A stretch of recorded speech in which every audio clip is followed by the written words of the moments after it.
Ah, Rick, Rick Hale, how are you? I'm good, Brett. Awesome day to I be alive and an awesome day to infuse a little mojo. It's still a Monday, baby. I love my Mojo Mondays, and I know you do as well. Couldn't be Um, better, man. Love my Mondays. yeah, I mean, we come on here and smile and laugh, and that's a choice, right? Because I think our topic today might not be a happy, smiling topic, yet Yeah. uh, it is a choice, and it's a perspective on life to smile and be happy, right? Listen, Monday's coming, man, and you can sing that I Don't Like Monday song by the Boomtown Rats. I don't know if you know the song, but I've never heard it. it's just, there are a lot of people who wake up Monday morning going, man, the party's over, time to go back to work. But whatever energy you put behind that, we're mirrors and whatever you're putting out is coming back. So you might as well Yeah, have a Mojo Monday, rocket launch, and then coast at the end of the weekend to another great weekend. There it there you is. go. Go All power. right, baby. So here's our topic today. Not all markets are created equal. Sounds so simple. Yet, we make the statement a lot. It is what it is. The market is what the market is. And that is a true statement. Yet you should be aware of what the market is because I think different markets create opportunity for different response from us. What do you think when I say that? Yeah, I mean, absolutely. I think as creatures of habit and as humans, we live in a repetitive world. Our habits, we create and craft our habits, and then those habits sort of define us. And it's hard to break a habit. It's hard to adopt a new habit without focus and energy. And the underlying theme of what I heard you say was if the environment around you is shifting or changing and you're not altering those habits or your behavior, you may miss the mark. And there be maybe a price attached to that experience and that Of decision. course. Absolutely. We obviously work inside of a Keller Williams Realty world. If you know us personally, and you know, there's two cornerstone books that are kind of part of our world. And the first one's called The Millionaire Real Estate Agent Book. And Gary Keller wrote this book early in the 90s.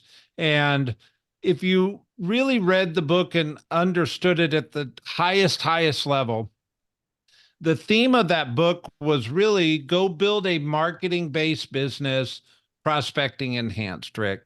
And if you think about why that was the theme, it's because if you were going to have $1 million profit business, you would have to scale the business on the journey to get there. And scaling means time becomes a limited resource. So you would have to use marketing, you would have to use all the different things to build a great real estate business, right? And yet the economy or the Great Recession showed up in late 2008. And by 2010, Gary wrote a second book called Shift. And Gary Keller writes this book, and the theme changed. The theme changed from marketing based business, prospecting enhanced, to nope, now shifted market. We need to build a prospecting based business and enhance it with marketing. And it's because the market changed, the strategy had to change. And it's a simple thought, but it gets missed, right? And when we say the topic, not all markets are created equal, um, I think that's really what we're trying to point out here is that the market is what the market is, but our response or how we proceed in the environment that we're giving does shift. It does change. Well, it's required if you expect to win. I mean, so the target's the same. It's always been and always will be in our industries, the three L's: leads, listings, and leverage. And so I would say write those three words down right now. If you're in a car, wait for the next light, but leads, listings, and rate yourself 1 to 10, and then do some comparative analysis to 6 months or 2 years, or, go back a year and 2 years. And what does the trajectory look like? Because it's not uncommon that, we may not know the future, but it is common that whatever that linear trajectory is will continue until something significant changes. And either that's environmental and external, or it's internal and something that you change to win in the newfound experiential world you're living in, which means Yeah. more inventory, buyer reluctance, interest rate dialogue different than we've had in a while. There's new conversations that have to be had, and if you're having old conversations, they're not going to create a new result. Yeah. And I think winning requires change because nothing is constant. We know that. And you have to be able to change with the environment to maintain a winning posture. And, we really have two big talking points around this topic today. The first one is you've got to shift to aggressive strategies. And here's what I mean, and let me tee this up, is you realize there's either aggressive or passive. And I would actually throw a third one in the middle, which is passive aggressive. And let me explain what I mean by all three. Passive would be I'm throwing things out there to the wind. I'm just throwing things out to the general public, hoping that they catch my signal and call me and choose to do business with me, right? Social media is a passive strategy. Billboards are a passive strategy. Mailing 10,000 pieces out in the mail is a passive strategy. And in some markets, that's how you scale a business. And you can win with those strategies in some markets, and you can actually win with those strategies in all markets. But sometimes the shifted market, it's not enough. And a passive aggressive strategy would be I'm putting myself in the line of fire of business happening, but I'm still reactive, waiting on somebody to approach me. And I mean, you could take any kind of a fair, like a bridal fair. A vendor could go to a bridal fair, and that's passive aggressive. They're putting themselves in the line of fire of potential business, but they still need somebody to walk up to their booth. They still need somebody to say, "Hey, I want to do business with you," right? But the third one is the aggressive. And you could insert the word hunting or hunting for business. And it means you are proactively going out and looking for business. And it's not always the funnest part of any sales profession, yet it's the one you have the most control over. And Yeah. it also allows you to move faster towards your winning in a shifted market. What would you say, Rick? Well, yeah. So there's I'll say this. It's almost like a badge of honor for many of us to declare we work by referral only or we work by referral. And that's great. But what happens when referrals, thin out or you get fewer of them? And right now we're probably in a market where we're seeing volume decreasing and opportunities decreasing. And what we're not seeing quite yet is the number of real estate agents decreasing at a proportionate rate. And so Gary also shared this years and years ago that descending markets or challenged or shifted markets are awesome in light of the opportunity on the other side. And the Yeah. reason there's opportunity on the other side is that agents are slow to respond and react to the reality that they're not going to make it in the industry. And so they keep pretending to be in the industry. They're still doing the aggressive or really passive aggressive. And they're still tapping their database with information and news and trying to pull as much as they can. But the undeniable reality is they're not going to make it. The reality for you, hopefully, is that you are going to make it, and that when they relinquish control of their database and turn their computers off for good, there's now newfound market opportunities.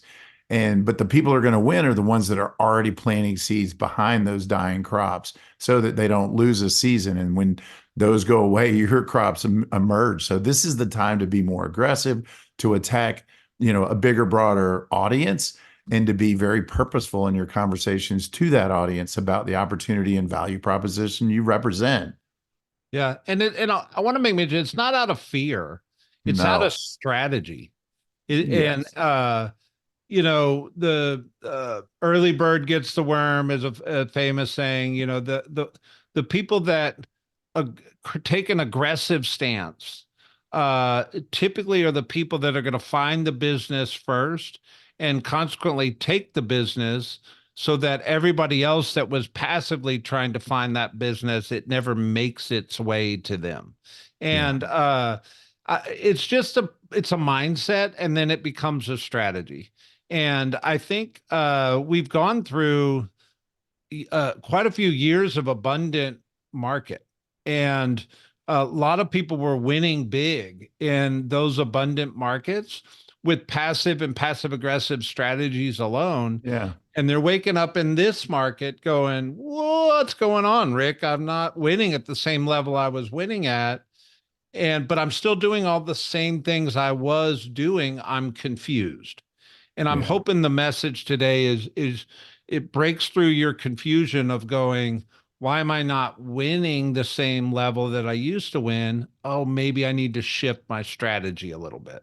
Yeah. And part of it's not, this isn't a fear based conversation, but there should be a little bit of anxiety if what you've done before and that you're currently continuing to do isn't delivering on the promises that you'd expected or want or built into your budget and your strategy for a life well lived.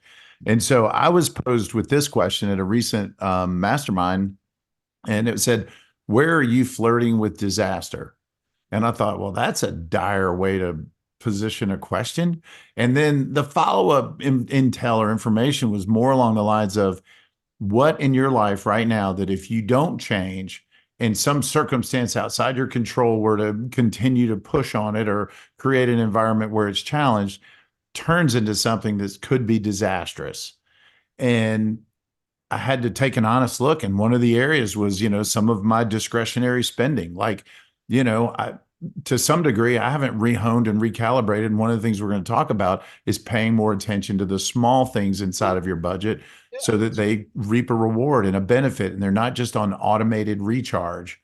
And so that was an area. Another was assuming that some of my investments are going well, even though I haven't heard from the person who's running the investment. I've got money in a hotel syndication and about a dozen or so apartment syndications. And the distributions have gone to next to nothing, which is red flag. So where are the red flags in your world, like in mine, that I go, hey, maybe I should pay attention to that and lean in and either offer consultation or support, or at least be aware of the ramifications if that ship sinks. How does that look inside my portfolio? Now back to the real estate business. What are you doing that either sets sail or sinks a ship? And so I'll throw it back to you. That's the two sides of that coin are offense and defense. And we're talking aggressive offense, and we're talking obviously some defensive posturing. Well, let's go there. Like our second big talking point is remargining your expenses, right? Yeah. And that's the defensive side of this. The offensive side is kick into aggressive strategies, but defensively, um, that's just as painful in a totally different light, right? Like some people find pain in going, oh man, I got to go kick the tires again, or I got to go Yeah. hit the phones again. But on the remargining your expenses, we almost fight for our expenses sometimes, don't we? Well, like everything, you create and develop habits, and then those habits become you, and then it becomes kind of part of your DNA and who you are and what you do. But I would challenge. So there's two sides of this expense conversation, Brett. One is your, remargin your business expenses, which is straight out of shift, and making sure that you hold every dollar accountable. If you're paying for this automated anything and this marketing anything and this third party service anything, is it really creating a 3 or 4 to 1 return? And if it's not, it might be time to take a hard look at one, how you're using it. I remember I bought this letter writing series from some guy at a conference, and it was all these, you're going to laugh. They were all like floppy disks. That's how old this is. I just know I cleaned out my office 20 years later, and the damn thing was sitting on a shelf unopened. Yeah. So what are you paying for that's sitting on a shelf largely unopened? That, okay, it might be the greatest tool in the world, but if you're not using it, it's worthless. And Yep. so where are the worthless tools that you could put to work that might create a return? And if you can't see past that option, or the one, if you're using it, it's not creating a return, you got to ditch it. You got to cancel it. If there's cancellation penalties, if it's not working, it's not working. It's like that whole, don't chase good money after bad. When you know it's a bad investment, don't double down. And so I think it's just about itemizing and listing every expense on, go to your credit cards, go to your accounts where there's automated withdrawals, and then list them. And I think you'd be stunned. I was stunned. I did this a few years ago for the first time in like a real myopic, significant way, where I went and itemized every expenditure I make. And there's a lot of money that goes out that's not accounted for, that some of it I don't even see. There's even just all of the online services like Fubo and YouTube TV, and you've got every, I mean, Netflix. There's a million channels that we're Yeah. all subscribing to. Make sure you didn't buy Paramount Plus just to watch 1923 that you've now watched and you've never gone back to watch another series.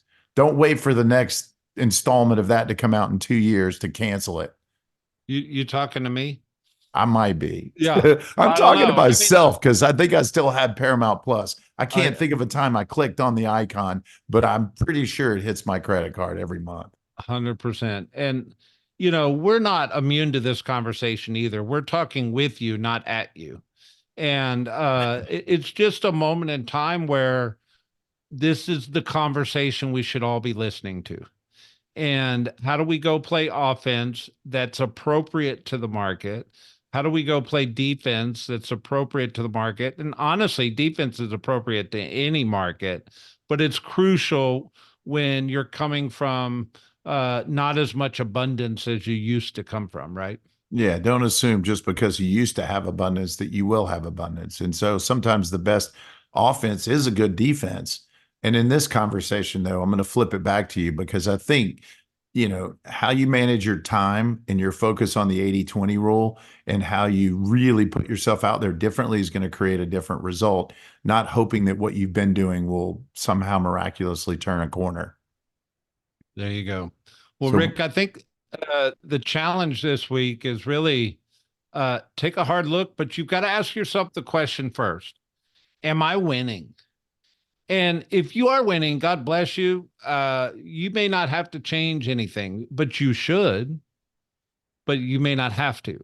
But my suspicion is not everybody's winning at the level they were winning at over the last couple years. And there's probably a little bit of a gap of where you're at and where you want to be.